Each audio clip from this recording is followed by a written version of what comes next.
Bismillahirrahmanirrahim. Assalamualaikum warahmatullahi wabarakatuh. Di sini saya akan membentangkan suatu tugasan kajian teks fiqh Nusantara, iaitu tugasan transliterasi teks Jawi klasik Kitab Bughyah At-Tullab karangan Syekh Daud bin Abdullah Al-Fatani.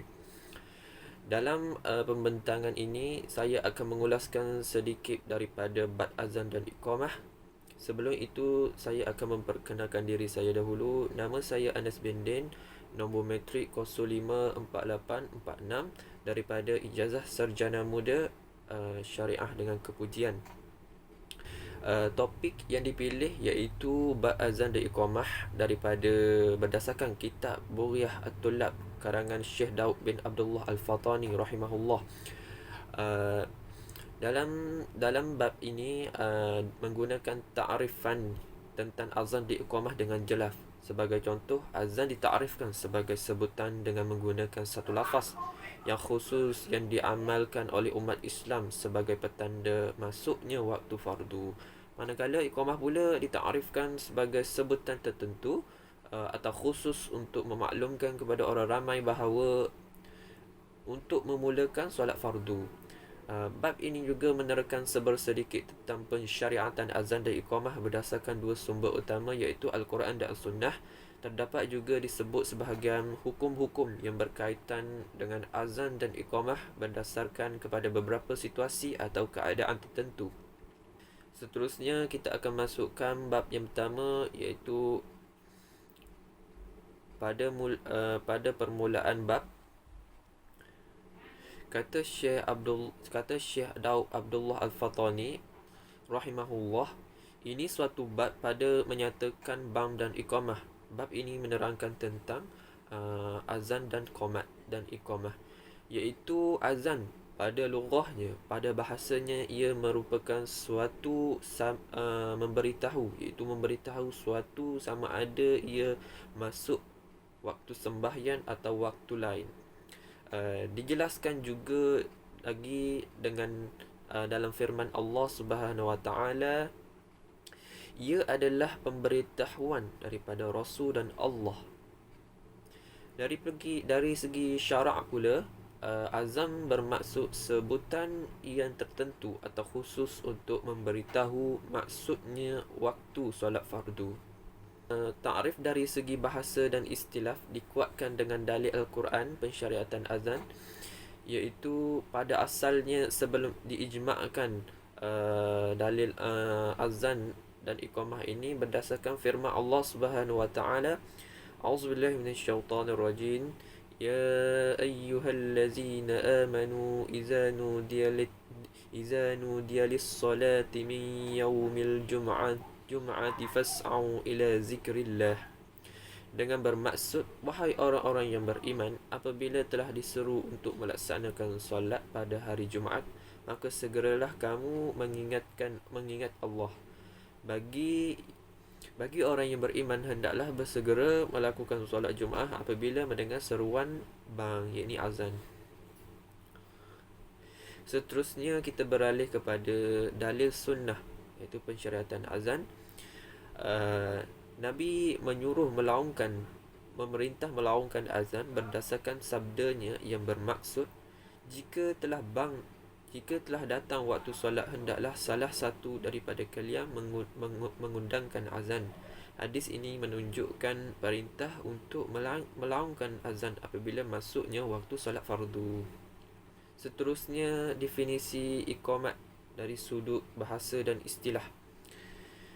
Dari segi bahasa, qomat ini bermaksud mendirikan, manakala dari segi syarak pula ia merupakan peringatan yang khusus atau yang ditentukan bagi kali kedua untuk memberitahu para jemaah untuk memulakan solat fardu.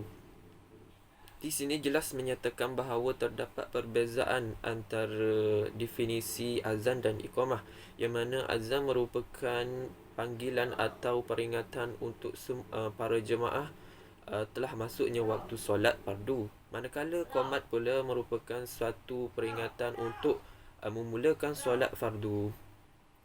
Dan seterusnya, Cara pelaksanaan azan dan iqamah menurut hadis.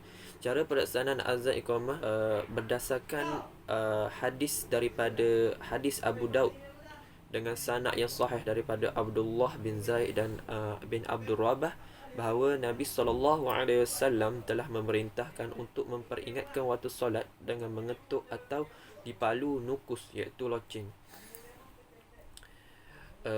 Pelaksanaan ini berdasarkan hadis yang disebutkan tadi.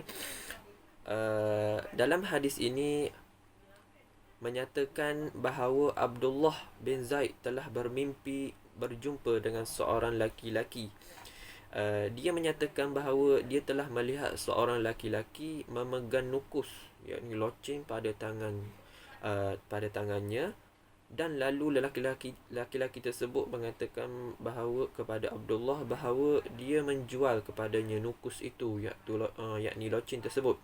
Setelah itu laki-laki tersebut bertanya kepada Abdullah tentang apa yang hendak dilakukan dengan nukus tersebut, yang nukus telah dijual. Maka Abdullah pun menjawab bahawa dia akan menggunakan nukus atau loceng tersebut untuk mengumpul dan memanggil manusia untuk menunaikan solat fardu. Setelah itu lelaki tersebut laki-laki tersebut mendengar jawapan daripada Abdullah, laki-laki tersebut menyatakan hasratnya bahawa terdapat cara yang lebih baik daripada menggunakan nukus, yakni loceng. Lalu dia menunjukkan cara macam mana ingin mengumpulkan para jemaah dengan mengatakan Allahu Akbar, Allahu Akbar, yakni lafaz azan sampai kepada akhir kalimat. Setelah itu diarahkan Abdullah oleh lelaki tersebut dengan mengundurkan sedikit daripadanya untuk memulakan sembahyang. Lalu lelaki tersebut mengungkapkan ucapan iqamah, iaitu Allahu Akbar, Allahu Akbar hingga ke akhir kalimah iqamah. Seterusnya pengakuan Rasulullah terhadap azan dan iqamah. Selepas daripada bangunnya mimpi, yakni mimpi Abdullah bin Zaid, lalu Abdullah terus pergi berjumpa dan mengadu kepada Rasulullah SAW dan segera mengkhabarkan apa yang dia alami dalam mimpi tersebut. Lantas baginda bersabda yang bermaksud bahawasanya ia mimpi yang benar dengan izin Allah, maka berdirilah engkau bersama Bilal dan ajarkanlah apa yang engkau dapati dari mimpi itu. Sesungguhnya dia lebih menyaring suara daripada kamu. Maka laungan azan diberikan kepada Bilal oleh Abdullah dan azan pun dikumandangkan oleh Bilal.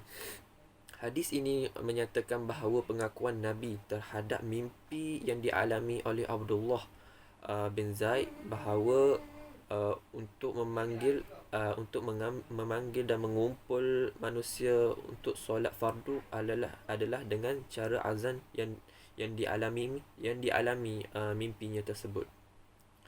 Selepas azan berkumandang, laungan azan itu tersebut didengari oleh Umar bin Al-Khattab. Ketika itu ia berada di dalam rumahnya. Lantas beliau menghila selendangnya dengan bersegera menuju kepada Rasulullah SAW dan berkata bahawa, Ya Rasulullah, demi Tuhan yang menyuruh ia akan dikau bahawa mimpi yang dialami hamba ini seumpama mimpi yang dialami oleh Abdullah bin Zaid. Umar bin Al-Khattab menyatakan beliau juga mendakwa. Beliau juga bermimpi seperti mana yang dimimpi oleh Abdullah bin Zaid. Setelah itu Nabi SAW bersabda, Falillahil hamd, artinya maka bagi Allah segala puji atas nikmat ini. Azan dan iqamah sebagai wahyu. Mimpi yang dialami oleh Abdullah bin Zaid dan Saidina Umar tadi tidak menyabitkan sebarang hukum tentang azan, sedangkan hukum syarak hanya disabitkan dengan wahyu sahaja. Pensabitan hukum azan sebenarnya berdasarkan wahyu atau wahyu sebelum ini, wahyu yang terdahulu yang diturunkan kepada Nabi SAW seperti mana yang disebut dalam riwayat Abu Daud. bahawasanya Nabi bersabda bagi Saidina Umar yang menceritakan tentang mimpi yang dialaminya, yang bermaksud telah mendahului engkau dengan wahyu. Berdasarkan riwayat ini, maka jadilah pensabitan hukum azam berdasarkan wahyu melalui mimpi yang dialami oleh Saidina Umar. Seterusnya kita beralih kepada hukum sunat azan selain daripada ingin solat. Kata Syekh Daud Abdullah Al-Fatani menyatakan, selain daripada memperingati waktu solat dengan laungan azan tersebut juga boleh dilaungkan bukan kerana masuknya waktu solat. Azan juga boleh digunakan dalam beberapa keadaan, seperti diazankan di telinga orang yang banyak pencintaan terhadap apa yang dicinta. Dalam keadaan ini berdasarkan hadis yang diriwayatkan oleh Dailami daripada Saidina Ali yang berbunyi, barang siapa yang tidak baik jahat, yang tidak baik ini jahat perangainya, maka manusia, daripada manusia ataupun binatang, haiwan, maka hendaklah diazan di telinganya.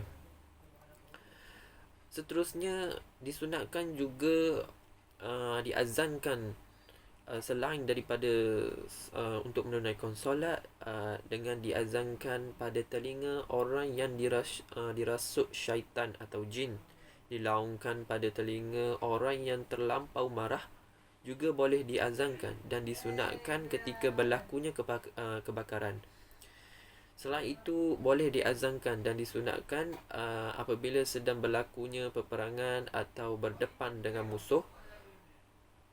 Boleh disunatkan azan berlalu perginya orang yang hendak bermusafir, dan dilaungkan azan apabila berlaku ganasnya kejahatan jin, kerana salah satu kelemahan jin adalah dengan seruan azan.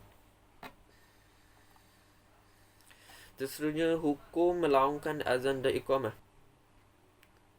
Azan dan iqamah merupakan tuntutan syarak seperti mana ijma' menyatakan. Persoalannya, apakah hukum melaungkan azan dan iqamah? Sama ada ia fardu kifayah ataupun sunnat.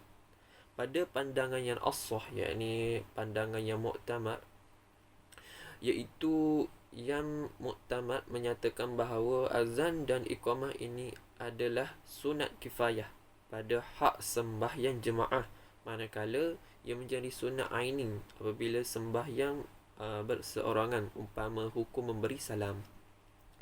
Azan dan iqamah sudah memadai dengan didengari oleh orang yang berada di kawasan atau mukim tersebut, tetapi tidak gugur hukum sunat tersebut kecuali dengan syiar yang nyata. Seterusnya kita beralih kepada hukum makruh melaungkan azan dan iqamah. Azan dan iqamah adalah hukum disunatkan ketika ingin memulakan solat fardu. Terdapat juga hukumnya menjadi makruh melaungkan azan dalam beberapa situasi, yang mana ketika ingin menunaikan sembahyang nazar, ketika ingin menunaikan sembahyang jenazah, dan menunaikan sembahyang sunat biasa, sunat yang mutlak. Keadaan seperti ini dinyatakan di atas hukumnya makruh kerana tiada dalil atau warat yang menyabitkannya. Dapat disimpulkan daripada pembentangan ini bahawa hukum melaungkan azan dan iqamah pada masuknya solat fardu adalah sunat kifayah bagi solat yang berjemaah di masjid, manakala menjadi sunat ainin pada orang yang solat bersendirian. Pensyariatan azan ini berdasarkan wahyu Nabi melalui mimpi sahabat. Terdapat juga hukum yang menjadikan makruh azan dan iqamah dalam situasi tertentu, seperti ketika menunaikan solat nazar, solat jenazah dan solat sunat mutlak. Ada juga hukum menjadi sunat selain daripada masuknya waktu solat, seperti azan ketika berlakunya kebakaran, azan pada telinga orang yang kena rasuk dan sebagainya. Jelas di sini bahawa terdapat perbezaan hukum dalam azan dan iqamah berdasarkan keadaan tertentu. Baiklah, sekadar itu sahaja daripada saya, daripada pembentangan ini tentang bab azan dan iqamah. Apa yang baik daripada Allah Subhanahu Wa Taala, apa yang berkurang daripada kelemahan diri saya sendiri, dan semoga kita mendapat ilmu yang bermanfaat daripada apa yang dibentangkan pada hari ini. Saya akhiri kalam dengan wallahu alam. Assalamualaikum warahmatullahi wabarakatuh.